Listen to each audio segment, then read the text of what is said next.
আল্লাহ তাআলা বলেন, আমি বললাম তাকে বারবার, সে আমার মতো মনিবের কথা ছেড়ে দিল, প্রত্যাখ্যান করল। কোরআন শরীফ আছে, জাহান্নামীদেরকে ফেরেশতা ডাক দিয়ে বলবে, মা সালাকাকুম ফি সাকার। আপনি মৌলানাদেরকে জিজ্ঞেস করেন, মা সালাকাকুম ফি সাকার। ফেরেশতারা বলবে, এই বেঈমান, তুই জাহান্নামে আসলি কেন? কিসে তোকে জাহান্নামে নিয়ে আসলো? ক্বালু লাম নাকু মিনাল মুসাল্লিন। নাফরমান বলবে, এক নম্বর কারণ আমি নামাজি ছিলাম না। ক্বালু লাম নাকু মিনাল মুসাল্লিন। জাহান্নামী বলবে, বন্ধু আমি নামাজি ছিলাম না, আমি নামাজ পড়তাম না, এজন্য আজ জাহান্নামী। কতভাবে বলছেন আল্লাহ, কতভাবে বলছেন। ইয়াউমা ইউকশাফু আন সাকিন ওয়া ইউদআউনা ইলা সুজুদি ফালা ইস্তাতিউন। আল্লাহ তাআলা বলেন, সেদিন কিয়ামতের দিন প্রত্যেককে তার সারা শরীর খুলে দেওয়া হবে, অর্থাৎ সারা শরীরের মধ্যে কোনো কাপড় থাকবে না, একেবারে টাকনু পর্যন্ত শরীর বিবস্ত্র হাসরের ময়দানে। এই অবস্থায় ফেরেশতারা ডাক দিয়ে বলবে, এই বেঈমান, তোর এতগুলো সেজদা ছুটে গেছে মোট, এগুলো দে, এখন দে। ওয়ায়ুদআউনা ইলা সুজুদ। প্রত্যেক নাফরমান পাপীকে বলা হবে সেজদা দিতে। কি দিতে? ফালা ইস্তাতিউন। আল্লাহ বলেন, লক্ষ কোটিবার চেষ্টা করেও একটা নাফরমান একটি সেজদাও আর হাসরের ময়দানে দিতে পারবে না। খাশিআতান আবসারুহুম। আল্লাহ বলে, সেদিন চোখ নিচের দিকে নামায়া দাঁড়াইয়া থাকবে, তার হাকুহুম জিল্লা, চূড়ান্ত লাঞ্ছনা, বেইজ্জতি, অপমান তার কপালে জুটবে। ফেরেশতা শুধু লাথি দিবে, লাথি। ইয়াসলাহা মাদমুমান মাদহুরা। কোরআন শরীফ আল্লাহ বলছে, নাফরমান পাপীকে ফেরেশতা ধাক্কা দিতে দিতে, বেইজ্জতি করতে করতে জাহান্নামের দিকে ফেলে দিবে। হাঁটাইয়া নিবে না ভদ্রচিত ভাবে, না না, লাথির লগে নিবে, লাথি দিতে দিতে জাহান্নামে নিয়ে যাবে। কোনো বেঈমান যদি, নাফরমান যদি বলে ফেরেশতাকে, ভাই সাহেব হাঁটাইয়া নেন, ফেরেশতা বলবে, না, মালিকের নির্দেশ হলো তোমারে লাথি দিতে দিতে নেন, বেইজ্জতি করতে করতে নেন, চলো এমনিই চলো, হাঁটার সিস্টেম নাই। এই জন্য চলো ভাইয়া। অসংখ্য ছেলে পেলে, আমি অনেক সময় বলি, অনেক ছেলে আগাইতে চায়, কিন্তু এই সমবয়সী কিছু অসৎ বন্ধু আছে, এই শয়তানরা ওরে ভালো হতে দেয় না। হ্যাঁ, হাসি দিয়া উড়াইয়া দেয়, ঠাট্টা করে উড়াইয়া দেয়।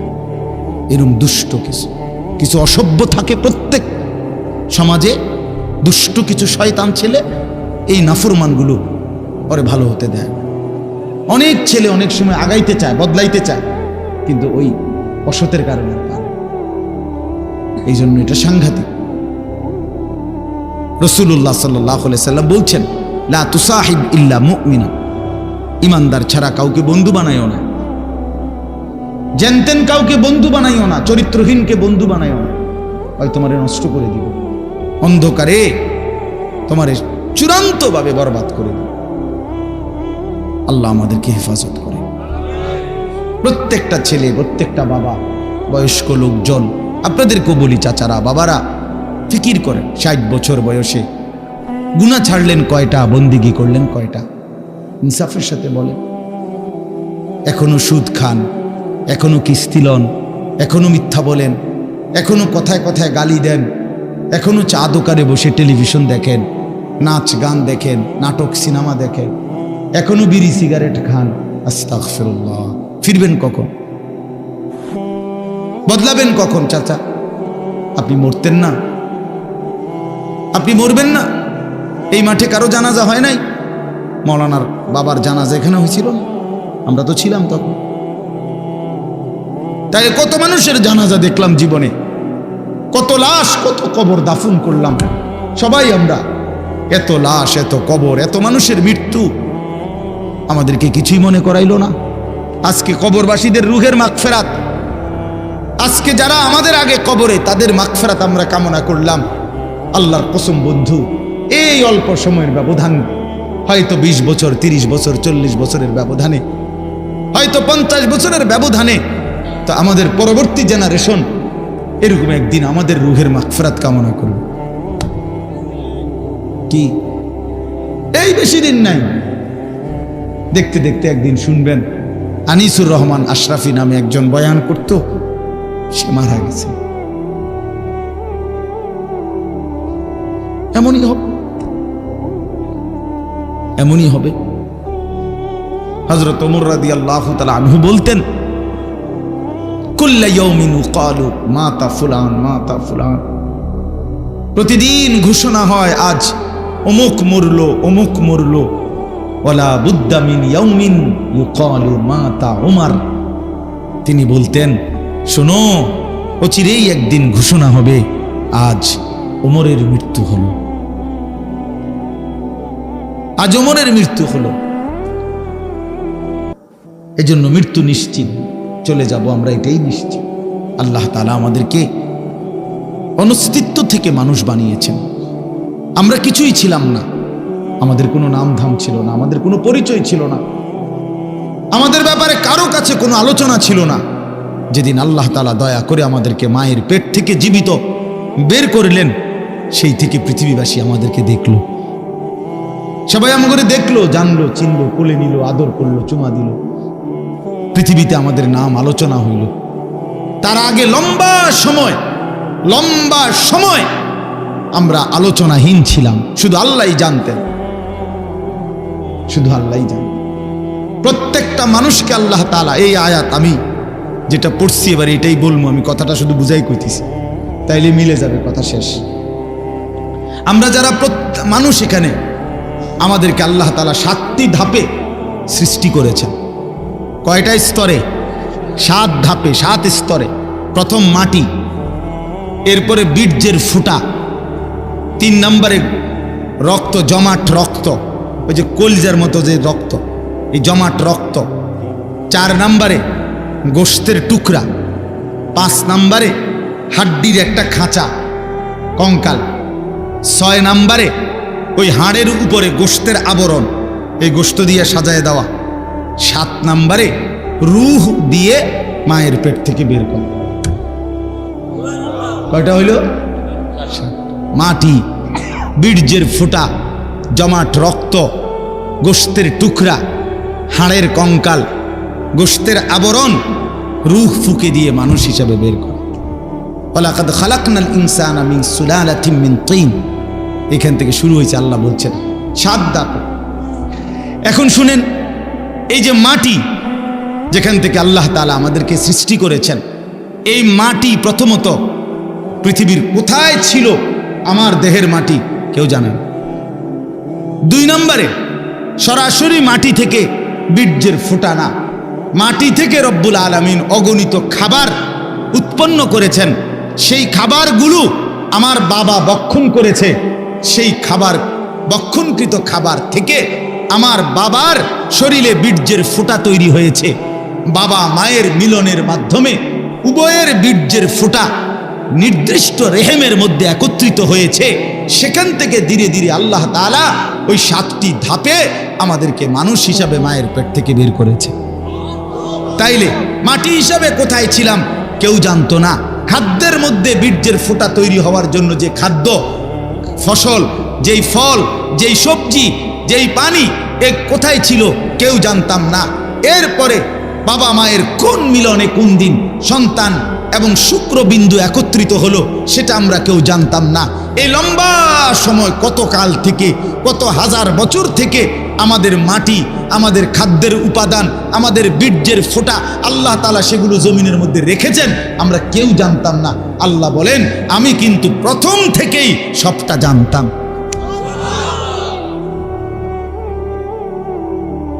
তোমার মাটির উপাদান কই ছিল, খাদ্যের উপাদান কই ছিল, বীর্যের উপাদান কই ছিল, কোন দিন তোমার বাবা হবে, কোন দিন তোমার মা হবে, কোন দিন তারা স্বামী স্ত্রী হবে, কোন দিনের মিলনে সন্তান আসবে, এই সব ফয়সালা আমি আল্লাহ আগের থেকেই নির্ধারণ করে রাখছি। সুবহানাল্লাহ।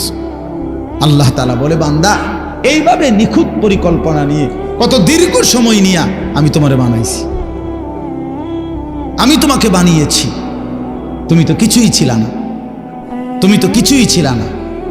এই কথাইটাই এবার শুনেন, কোরআনুল কারীমের 29 নম্বর পারা 76 নম্বর সূরা, সূরাটার নাম হলো সূরা দাহর। এই সূরার প্রথম 5টি আয়াত আমি আপনাদের সামনে পড়েছি, এবার তরজমা শুনেন, তাইলে আমার কথা শেষ। আল্লাহ তাআলা বলেন, হাল আতা আলাল ইনসানি হিনুম মিনাদ দাহর লাম ইয়াকুম শাইআম মাযকুরা। মানুষ, তুমি ভেবে দেখো, তুমি মনে করো, বুঝতে শেখো যে তোমার উপর দিয়া যুগের পর যুগ দীর্ঘ সময় অতিবাহিত হয়েছে যখন তুমি উল্লেখ করার মতো, পরিচিত দেওয়ার মতো কিছুই ছিল না।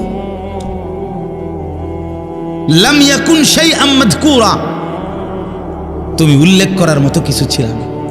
না তোমার নাম ছিল, না ঠিকানা ছিল, না তোমার বাবার কোনো পরিচয় ছিল, না তোমার মায়ের কোনো পরিচয় ছিল, কিছুই ছিল না তুমি। আমি রব্বুল আলামিন এই সব কিছুকে নির্দিষ্ট সময়ে সময়ে গুছাইয়া এরপরে একদিন, ইন্না খালাকনাল ইনসানা, আমি আল্লাহ মানুষকে সৃষ্টি করেছি, মিন নুতফাতিন আমশাজ, স্বামী স্ত্রীর মিশ্র বীর্যের ফোঁটা থেকে আমি বানিয়েছি। কিন্তু এখান পর্যন্ত আনতে গিয়ে এর আগের মাটি, এর আগের পানি, এর আগের বাতাস, এর আগের খাদ্যের উপাদান, এই সব কিছু কখন কোনটা কোথায় ছিল সবগুলোকে একত্রিত করে সেটা নির্দিষ্ট জায়গায় এনেছি। এই সবটা আমি আল্লাহ করেছি। কতদিন থেকে তোমরা কেউ জানো না, আমি জানতাম। কথা বলে, কে জানতেন? আল্লাহই জানে। তো এবার আল্লাহ তাআলা বলেন, এত দীর্ঘদিনের পরিকল্পনা করে আমি আল্লাহ তুমি মানুষকে বানিয়েছি। এখন প্রশ্ন হলো, এত যত্ন করে, এত পরিকল্পনা করে, এত লম্বা সময় নিয়ে কেন তোমারে বানাইলাম? নাবতালিহি, তোমাকে পরীক্ষা করার জন্য, তোমাকে পরীক্ষা করার জন্য। কারণ আমি আল্লাহ তোমাকেই জান্নাত দিতে চাই, তোমাকেই জান্নাত দিতে চাই। আমার আখিরাত তোমার জন্য বানাইছি, জান্নাত আমি তোমার জন্য বানাইছি। এখন আমি দুনিয়ার হায়াত দিয়া পরীক্ষা করতে চাই। নাবতালিহি, আমি আল্লাহ পরীক্ষা করব, কে জান্নাতে যেতে পারবা, কে জাহান্নামে যেতে পারবা। এটা পরীক্ষা করার জন্য পৃথিবীতে এবার থাকতে দিছি। এখন পরীক্ষা করার জন্য যে দিল, এখন আমাকে আল্লাহ তাআলা কি কি দিলেন? আল্লাহ তাআলা বলেন, ফাজআলনাহু সামিআম বাসীরা। 1 নম্বরে আমি আল্লাহই তোমাকে শুনতে দিয়েছি, দেখতে দিয়েছি, বুঝতে দিয়েছি। দিল দিলাম, দিমাগ দিলাম, কান দিলাম, চোখ দিলাম। আমি আল্লাহ সারা দেহে আমি আল্লাহকে চিনবার, বুঝবার, জানবার, আখিরাতের বন্দেগী করার সমস্ত যোগ্যতা দিয়েই তোমার শরীর গঠন করেছি। বলেন, আল্লাহ যদি আমাদেরকে বলতে রুকু দিতে, কিন্তু আমাদের কোমর মনে করেন এরকম বাঁকা হয় না, এখন আল্লাহ বলছে আমি করে রুকু করতাম, তাইলে না এটা জুলুম হইতো? কথা বোঝেন নাই? বলছে আমারে সেজদা দিতে, কিন্তু আমি শুইতামে পারি না, আমার হাঁটুও ভাঙ্গে না, কোমরও বাঁকা হয় না, কনুইও বাঁকা হয় না, তো আমি সেজদা দিব কেমনে? তো এমনটা করছেন আল্লাহ? কথা বলেন না ভাই, এমনটা করছেন আল্লাহ? তো আল্লাহ তাআলা বলেন, উদাহরণস্বরূপ বলছে, আমি তো কান দিলাম, আমি তো চোখ দিলাম, সারা দেহের যোগ্যতা ফিতরাতাল্লাহিল্লাতী ফাতারান নাসা আলাইহা। আল্লাহ তাআলা বলেন, সৃষ্টিগতভাবে আমি প্রত্যেককে আমি আল্লাহকে মানার যোগ্যতা দিয়েই আমি সৃষ্টি করেছি। এরপরে আল্লাহ বলেন, কথা শেষ, দেখেন আরে 5টা মিনিট। তাহলে 1 নাম্বার হলো কি বললেন? একটি লম্বা সময় তোমার কারো কাছে তোমার পরিচিতি ছিল না, আমি শুধু জানতাম আমি আল্লাহ তাআলা ধীরে ধীরে ধাপে ধাপে আমি আল্লাহই তোমাকে এই পৃথিবীতে কি করেছি? সৃষ্টি করেছি, মায়ের পেট থেকে বের করে এনেছি। 1। 2 নাম্বার, আমি কেন তোমারে পৃথিবীতে আনলাম? পরীক্ষা করার জন্য। কি করার জন্য বাপ? এরপরে পরীক্ষা করার জন্য, তুমি যেন পরীক্ষা দিতে পারো ঠিক মতো আর জান্নাত পরে পাইতে পারো। এজন্য তোমার জন্য কি কি ব্যবস্থা করছি জমিনে। 1 নাম্বার, তোমার একটা দেহ দিছি, যেই দেহের মধ্যে বুঝবার, শুনবার, দেখবার, উপলব্ধি করার, ভাববার সমস্ত যোগ্যতা দিছি। এক। দুই নাম্বার, নিজে নিজে বুঝা আর বুঝবা কদ্দুর, নিজে নিজে দেখে আর চিনবা কদ্দুর। এই জন্য ইন্না হাদাইনাহুস সাবিলা, আল্লাহ তাআলা বলেন আমি নিজেই আমার পক্ষ থেকে যুগে যুগে নবীর মাধ্যমে, রাসূলের মাধ্যমে, কিতাবের মাধ্যমে, উলামায়ে কেরামের মাধ্যমে আমি আল্লাহ তোমার জন্য ওই আমি পরীক্ষা করে কোন রাস্তাটা চাই, জান্নাতের সেই রাস্তা আমি নিজেই দেখায় দিচ্ছি। আমি পথ বলেও দিয়েছি, এটা ডান, এটা বাম, এটা জায়েজ, এটা না জায়েজ, এটা হালাল, এটা হারাম, এটা উচিত, এটা অনুচিত, এটা করো, এটা ছাড়ো। এটা আল্লাহ তাআলা বলেন নবীর মাধ্যমে, রাসূলের মাধ্যমে, কোরআনের মাধ্যমে, আউলিয়ার মাধ্যমে, উলামায়ে কেরামের মাধ্যমে, রাহবার পথ প্রদর্শকের মাধ্যমে আমি আল্লাহ বারবার বারবার বারবার তোমার কাছে পৌঁছেছি। তাহলে কি সমস্যা করলাম আমি তোমার? আল্লাহ বলেন আমি তোমার জন্য কোন ইন্তজামটা করি নাই? তোমারে সমস্ত বন্দিগি করার মতো যোগ্যতা সম্পন্ন একটা শরীরও দিছি, আর কি করবা বুঝাইয়া দেওয়ার জন্য আমি আল্লাহ তাআলা আমার পক্ষ থেকে পথ প্রদর্শক সবই তো দিলাম। বলেন কি কারণে নষ্ট হইলাম? কি কারণে চরিত্রহীন হইলাম আমরা? আমার ভাই বলেন, আমার এই শেষ কথাটা রাত্রিবেলা শুনেন, ভাবেন, ছেলেরা তোমরাও ভাবো, বাবারা আপনারাও ভাবেন। আমাদের রব আল্লাহ, আমাদের নবী মুহাম্মদুর রাসূলুল্লাহ সাল্লাল্লাহু আলাইহি ওয়াসাল্লাম, আমাদের কিতাব কোরআন, আমাদের ধর্ম ইসলাম, এই চারটা জিনিস সর্বশ্রেষ্ঠ। আল্লাহ সর্বশ্রেষ্ঠ, নবী মুহাম্মদ সাল্লাল্লাহু আলাইহি ওয়াসাল্লাম তিনি, কথা বলেন না, সর্বশ্রেষ্ঠ কিনা বলেন? কোরআন, ইসলাম, আল্লাহ, নবী, কোরআন, ইসলাম, তাহলে সর্বশ্রেষ্ঠ চারটি জিনিস আল্লাহ তাআলা আমাদেরকে দিলেন। এই চারটি সর্বশ্রেষ্ঠ জিনিস দিয়ে আল্লাহ পাক রব্বুল আলামিন আমাদেরকে দান করলেন। বিনিময়ে আমরা কেন পথহারা হইলাম? বলেন ভাই, কি কারণে নষ্ট হলাম? কিসের অভাব ছিল আমাদের? না বুঝানোর অভাব, না বুঝার মতো জিনিসের অভাব। আল্লাহ বলেন এত উলামায়ে কেরাম, এত ইমাম, এত খতিব, এত উলামা, এত আউলিয়া, এত কিছুর মাধ্যমে বললাম, কেন আমারে চিনলাম? কেন আমারে বুঝলাম? এই জন্য আল্লাহ তাআলা বলেন ইন্না হাদাইনাহুস সাবিলা, আমি আল্লাহই তোমাদের জন্য শরীরের দেহ অঙ্গ প্রত্যঙ্গ যেমন দিলাম, আমার পথ থেকে, আমি আমার পক্ষ থেকে তোমাদেরকে জান্নাতের রাস্তাও দেখাই দিলাম। এইবার আমি শুধু দেখতেছি দুনিয়ার হায়াত দিয়া, ইম্মা শাকিরা ওয়া ইম্মা কাফুরা, কে কে আমার অনুগত কৃতজ্ঞ আর কে কে আমার অবাধ্য। ঠিক আছে, চলো ভাত তরকারি খাইতে খাইতে আগাও, কেউ সেজদা দিয়ে আগাও, কেউ সেজদা না দিয়ে আগাও। চলো বান্দা আসো, আগায় আসো। এই আস্তে আস্তে সবাই আমার কবরে চলে আসবা, এরপরেই দেখবা কোনটা সুখ আর কোনটা দুঃখ, কোনটা প্রাপ্তি আর কোনটা অপ্রাপ্তি। এই শেষ এবার আল্লাহ বলেন ইন্না আ'তাদনা লিল কাফিরিনা সালাসিলা ওয়া আগলালাম ওয়া সাঈরা, মনে রেখো আমি আমার নাফরমান প্রতিটা বান্দার জন্য ওই আখিরাতে রেডি রেখেছি সালাসিলা, আগুনের শিকল, ও আগলালা, এবং আগুনের বেড়ি, ও সাঈরা, উত্তপ্ত দগদগে উত্তপ্ত আগুন, জাহান্নামের আগুন। আইসো বান্দা, আইসো, টের পাইবা, এক সেকেন্ডেই বুঝায় দেব আমি মালিক কেমন ছিলাম। ভাত খাওয়াইছি মনে করছি দেখা, তুমি মনে করছো আমি তোমার ছেড়ে দিয়ে রাখছি। হ্যাঁ, অনেকেই এটা ভাবে যে কি রে, আমি যে এত বাটফারি সিটারি করি, কেউ দিয়ে আমারে কিছু কয় না, আল্লাহ দিয়ে কিছু কয় না। বেটা ছাগল, আল্লাহ তো এর থেকে বাটফার সিটারও কিছু কয় না, তো কিসে? আল্লাহ তো বলছে দুনিয়া পরীক্ষার জায়গা। পরীক্ষার হলে তো টিচার দেখে, এতে ভুল লিখতেছে তো সারে মাতে না, এত পরীক্ষা দিচ্ছে। কথা বুঝেন নাই? যা বলার তো আগে বলেই দিছে, যা শিখাবার আগে শিখাই দিছে। 4 মাস পড়াইয়া না পরীক্ষা লইতেছে এখন, ঠিক কিনা বলেন না কেন? তো মালিক তো বলে আমি চোখ, নাক, কান, হাত, পাও বুঝার জন্য সব তো দিছি, আবার বুঝাইবার জন্য নবী দিছি, রাসূল দিছি, উলামায়ে কেরাম দিছি, কিতাব দিছি, কোরআন সুন্নাহ দিছি। আর কি করতাম আমি? সর্বশেষ কথা হলো ইন্নাল আবরারা ইয়াশরাবুনা মিন কাসিন কানা মিজাজুহা কাফুরা।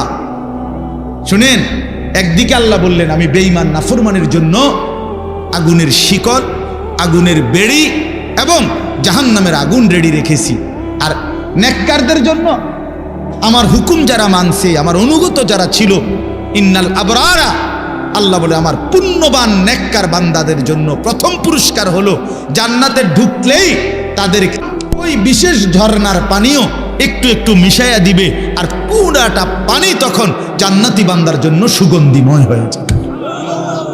এই হলো এক। অথবা কাফুর বলতে দুনিয়ায় আমরা যেমন কাফুর বুঝি, ওই কর্ফুর সাদা সাদা দানা বুঝেন, একটু গন্ধওয়ালা যে এক ধরনের, হ্যাঁ হ্যাঁ, কিসের গোটা কইছেন, এইটাই এই কাফুর বলে এটারে। এরকম গন্ধ, যদিও এটা দুনিয়ার গন্ধটা ভিন্ন রকম, কিন্তু জান্নাতের গন্ধটা পানি পান করার উপযোগী। তে এরকম কাফুর মিশ্রিত পানি আল্লাহ তাআলা জান্নাতি বান্দাকে পান করাবে। এটা হলো শুরু। এরপরে আরো আছে জান্নাতের লম্বা বর্ণনা এই সূরাটার মধ্যে আছে। মজার কথা হলো এই সূরাটা যখন নাজিল হইছে, নবীজির সামনে তখন একজন হাবশি কালো চেহারার একজন সাহাবী ছিলেন, সহজ সরল সাহাবী। উনি নবীজির জবান দিয়া এই সূরার জান্নাতের বর্ণনা শুইনা একটা চিৎকার মারছে খুশিতে, ওইখানে ইন্তেকাল করছে। তাফসীরের মধ্যে আছে নবী সাল্লাল্লাহু আলাইহি সাল্লাম বললেন সাহাবীদেরকে, শোনো, তোমাদের এই সাথী জান্নাতের আগ্রহে জীবন দিয়ে দিস, জীবন দিয়ে দিস। এই ছিল মুমিনের জীবন। মুমিন জান্নাতের আগ্রহে জীবন দিয়ে। বদরের যুদ্ধের দিন নবীজি, আমরা কিতাবে পড়ছি, নবীজি সাল্লাল্লাহু আলাইহি সাল্লাম বদরের যুদ্ধ শুরু হইছে, সাহাবীদেরকে বললেন ডাক দিয়া, ওয়াসারিউ ইলা মাগফিরাতিম মির রাব্বিকুম ওয়া জান্নাতিন আরদুহাস সামাওয়াতু ওয়াল আরদ। এই আমার সাহাবীরা, আল্লাহর মাগফিরাত এবং জান্নাত গ্রহণ করার জন্য দৌড়াও, এগিয়ে আসো। এক সাহাবী ক্ষুধার্ত ছিলেন, ওনার হাতে 3টা বা 4টা খেজুর ছিল। ওই সাহাবী বলেন, ইয়া রাসূলুল্লাহ, আমি যদি এখন যুদ্ধের ময়দানে জীবন দেই তাহলে আমি কি জান্নাতে যেতে পারবো? আল্লাহর নবী সাল্লাল্লাহু আলাইহি সাল্লাম বলে, নিশ্চিত তুমি জান্নাতি হবা, খোদার কসম কিতাবে লিখছে। ওই সাহাবী বলে, তাইলে ইয়া রাসূলুল্লাহ, এই 3টা খেজুর খাইতে যেটুকু সময় দেরি হবে ওইটুকু তো আমার জান্নাতে যাইতে দেরি হয়ে যাবে। এই খেজুরগুলো অন্য কারো হাতে দিয়া তৎক্ষণাৎ যুদ্ধ করে শহীদ হয়ে গেছে। বলছে এতটা দেরিও সহ্য করতে চাই না যে খেজুর খাওয়ার টাইম, না না, এখনই চলে যাবো। এই জন্য বন্ধু, শেষ কথা, এই 5টা আয়াত পড়ছিলাম, এই আয়াতের মূল বক্তব্য হলো এটাই। আল্লাহ তাআলা বলেন, বান্দা, লম্বা সময় পরিকল্পনা করে আমি তোমারে বানাইছি, তোমারে পরীক্ষা করার জন্য বানাইছি। পরীক্ষায় উত্তীর্ণ হওয়ার জন্য শরীরের অঙ্গ প্রত্যঙ্গে আমাকে মানার যোগ্যতা দিয়েছি, আর বুঝাইবার জন্য নবী রাসূল আউলিয়া ওলামা দিয়েছি, কিতাব দিয়েছি, সব কিছু সুন্দর করে সাজিয়ে দিয়েছি। চেয়েছিলাম তুমি পরীক্ষায় উত্তীর্ণ হইয়া জান্নাতি হইবা, কাজে তুমি কদর করলে জান্নাতি হবা, আর যদি নাফরমানি করো তো নিশ্চিত জাহান্নামের জন্য প্রস্তুতি নাও। খালাস, আমাদেরও কথা একটু। ছেলেরা বাবারা আমার জন্য, আপনাদের জন্য, ছেলেরা তোমাদের জন্য, এই বললাম একই কথা। গ্রহণ করলে আলহামদুলিল্লাহ, না করলে নিজের বরবাদি নিজে টানলেন, কোনো অসুবিধা নেই। কেউ কারোর জন্য, মনে রাখেন এই শেষ কথা, কেউ কারোর জন্য থামে না বন্ধু। সামনের অ্যাক্সিডেন্ট, সিএনজি অ্যাক্সিডেন্ট করলে পিছনের সিএনজি থামে না, ছাড়ি দিয়ে জায়গা। স্বার্থপর এই দুনিয়া, খোদার কসম কারোর জন্য থামে না, বড় স্বার্থপর এটা। আগের গাড়ির 3জন প্যাসেঞ্জারও যদি রক্তে ভাইসা যায়, মইরাও যায়, পিছনে জ্যাম বাজলে এরা শুনতেছে যে সামনের গাড়ি অ্যাক্সিডেন্ট করে 2জন লোক মরে গেছে, এরা এরপরও চিল্লায় যে পুলিশ কই, রাস্তা ক্লিয়ার করে নাকা, মূল্যে মরছে না মূল্যটি সরাও। কারো হাতে সময় নাই। স্বার্থপর এই দুনিয়া, কারোর জন্য থামে না রে বাপ। হ্যাঁ, যেদিন বাপের জানাজা পড়ে, যেদিন বাপের লাশ কবরে দাফন করে, সেদিনও বংশধর সন্তান ছেলে মেয়ে ঘন্টাখানিক 2-4 ঘন্টা কাইন্দা কাটটা হইল, রাতের বেলা ঠিকই ভাত খায়। হ্যাঁ, খায় না? পাশের ঘর থেকে খানা আনে, আবার ঠিকই খায়। স্বার্থপর দুনিয়া যে। থামে না রে ভাই, থামে না দুনিয়া। ওই জন্য আমাদের কারোর জন্য থামবে না। তুমি আমি মরে গেলে শেষ। আবারও বলছি এই কথাটা, আমি মরে গেলে এরপরে পৃথিবী যত আধুনিকে হোক না কেন, আমার কি কথা বুঝছিনি? আমি মরার পরে যদি সবার ঘর স্বর্ণের বাড়ি হয়ে যায় তো আমার লাভ হইল কি? আমার মৃত্যুর পরে যদি সব মানুষ আধুনিক হইয়া সাঁদের দেশেও জায়গা, আমার ফায়দা কি? আমি তো নাই, আমি তো মরে গেলাম। যে কবরে চলে গেল সে কি আর ফিরে আসবে? আল্লাহ আমাদেরকে বুঝ দান করে। এই জন্য ছেলেরা, রাত গভীরে বন্ধু চলো নিয়ত করি 5 ওয়াক্ত নামাজ পড়বো ইনশাআল্লাহ। ভাইয়া নষ্ট হইও না, নষ্ট হইও না, চরিত্রহীন হইও না। বাস আমার একটা শেষ অনুরোধ, তোমরা ছেলেরা যারা, তোমাদের কাছে আমার শেষ আবদার, তোমরা সবাই জানো ভাই, ওই যে গাজা, ফিলিস্তিন, লেবানন, বিশেষ করে গাজায় মুসলমান মা বোন এতিম বাচ্চা, মুসলমানের রক্তে আল্লাহর জমিনটা ভাইসা গেছে। প্রতিদিন মুসলমানের রক্তে জমিন ভাসতেছে। এত মুসলমানের রক্ত, এত খুন, এত শাহাদাত,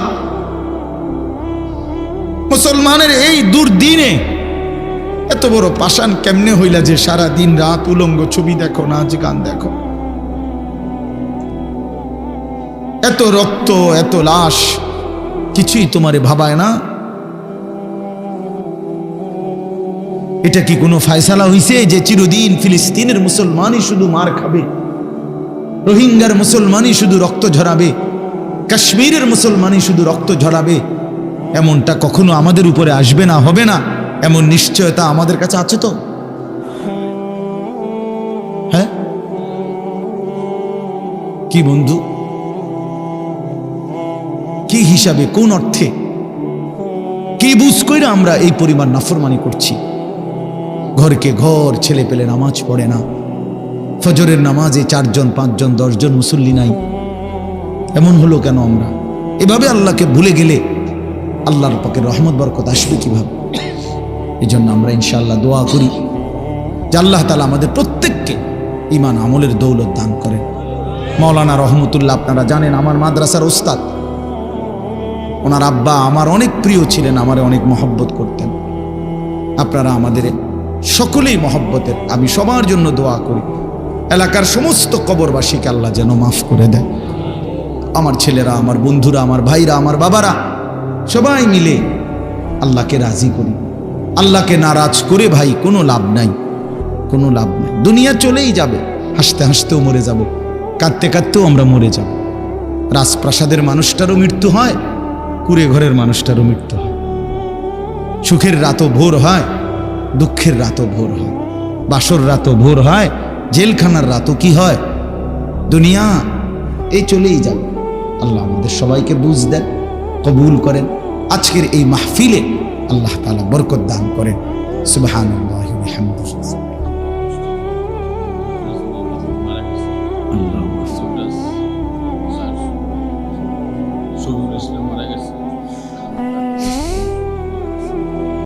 আলহামদুলিল্লাহি রাব্বিল আলামিন। আল্লাহুম্মা আনতাস সালাম ওয়া মিনকাস সালাম, তাবারাকতা ইয়া যাল জালালি ওয়াল ইকরাম, ইয়া আরহামার রাহিমিন, ইয়া আরহামার রাহিমিন, ইয়া আরহামার রাহিমিন। রব্বানা যালামনা আনফুসানা ওয়া ইল্লাম তাগফির লানা ওয়া তারহামনা লানাকুনান্না মিনাল খাসিরিন। রব্বানা আতিনা ফিদ দুনিয়া হাসানা وفي الآخرة حسنة وقنا عذاب النار رب ارحمهما كما ربياني صغيرا ربنا هب لنا من أزواجنا وذرياتنا قرة أعين وجعلنا للمتقين إماما مولاي كريم अपनी माफ করে দেন, रब करीम अपनी माफ করে দেন, মেহেরবান মাওলা আপনি মাফ করে দেন। আয় আল্লাহ, রাত অনেক গভীর মাওলা, চারিদিকে লক্ষ মানুষ ঘুমিয়ে গেছে, আমরা অল্প কয়েকজন নাফরমান গোলাম, আমরা এখনো ঘুমাই নাই। আমাদের গুনাহ অনেক বেশি, নাফরমানি অনেক বেশি মাওলা। আজ কবরের কথা মনে পড়লো, জাহান্নামের আযাবের কথা মনে পড়লো। নিজের জিন্দিগির পেছন দিকে ফিরে দেখি মাওলা, বন্দিগি বলতে কিছুই নাই মাওলা।